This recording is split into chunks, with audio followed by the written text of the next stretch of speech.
Boss కి వెళ్ళారు. ఉమ్. Second week లో వచ్చారు కదా, ఎలా అనిపించింది మీకు? ఎలా అనిపించడం అంటే యాక్చువల్గా వచ్చేద్దామని అనిపించింది.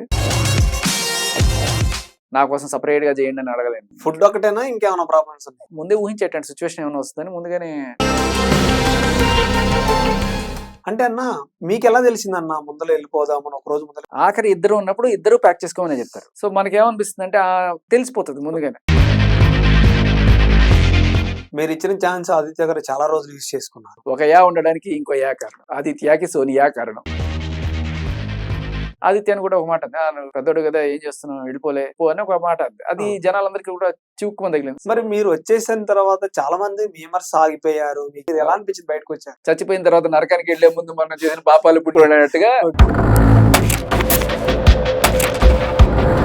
అబ్బా పర్లేదురా బాగుంది, అనవసరంగా తొందరగా వచ్చేసానేమో, నేను ఉండాల్సిందేమో అనిపించినా నాకు ఇంకో పక్క లాగుతుంది. కొడుకుని చూడాలి ఆత్రం అనమాట. అగ్రిమెంట్ లో ఏముంటది అన్న? అగ్రిమెంట్ అంతా చాలా రూల్స్ రెగ్యులేషన్స్ ఉంటాయని చెప్పారు. ఎలా ఉంటాయి?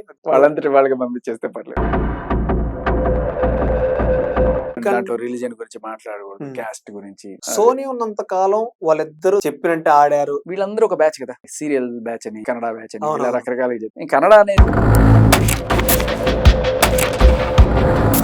జానీ మాస్టర్ గురించి అవార్డు ఆగిపోవడం జరిగింది. మన బెయిల్ గురించి వచ్చారు. కొన్ని ఆయనకి ఇచ్చిన పదవులు కూడా దాంట్లో ఎన్నుకున్నది వాళ్ళలో మెంబర్స్, బట్ కానీ ఇప్పుడు వద్దని ఫస్ట్ కేసు పెట్టడం, తర్వాత మనకి ఆడియో వచ్చింది. కేసులో ఏం పెట్టారు, వాచ్ ఇచ్చాను, వీరిని ఇచ్చాను, అవన్నీ చెప్పిన మాటలు.